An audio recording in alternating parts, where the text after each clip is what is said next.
O Comitê de Política Monetária manteve a taxa de juros em 13,75%. A decisão em Brasília foi tomada mesmo com a pressão do governo e das indústrias que pediam a queda da Selic. Durante o dia, no mercado financeiro, não havia dúvidas. A expectativa dos analistas se confirmou com a decisão do Comitê de Política Econômica do Banco Central de manter a taxa básica de juros. Para este professor de economia, há motivos para não mexer na taxa, que é um instrumento usado pelo Banco Central para tentar controlar a inflação. A inflação continua alta e a expectativa de inflação para os próximos 2 anos, 2024 e 2025, é acima da meta. E o segundo fator é que a política fiscal do governo, o governo continua gastando muito. Ele ainda não resolveu qual vai ser o arcabouço fiscal.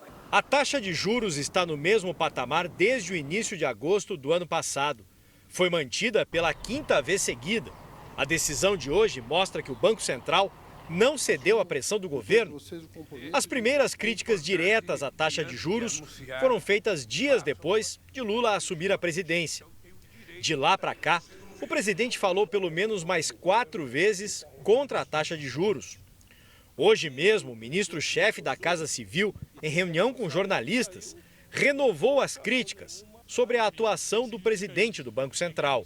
O que o presidente do Banco Central está fazendo é um desserviço com a nação brasileira. Ele elevou esse patamar de juros quando a inflação estava em torno de 10. Hoje a inflação está um pouco acima de 5. Representantes de setores da economia, como indústria e comércio, também têm defendido a redução da taxa de juros.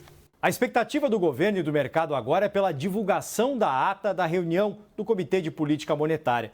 O documento vai detalhar a justificativa para a decisão de hoje, o que pode indicar melhor uma tendência para as próximas reuniões.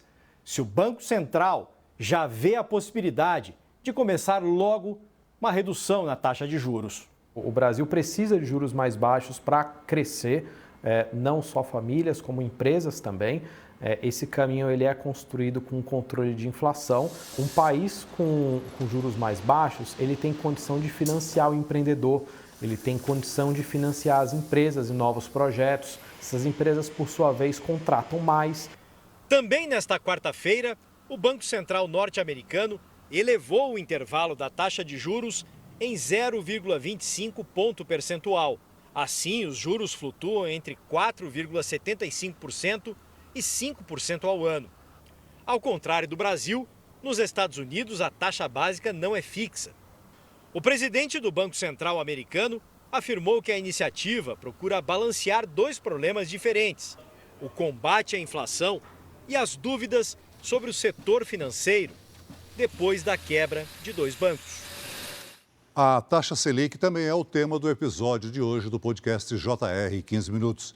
Eu e o repórter Emerson Ramos conversamos com o economista Alexandre Pires. Você pode ouvir esse bate-papo no r7.com, Play Plus e nos aplicativos de podcast.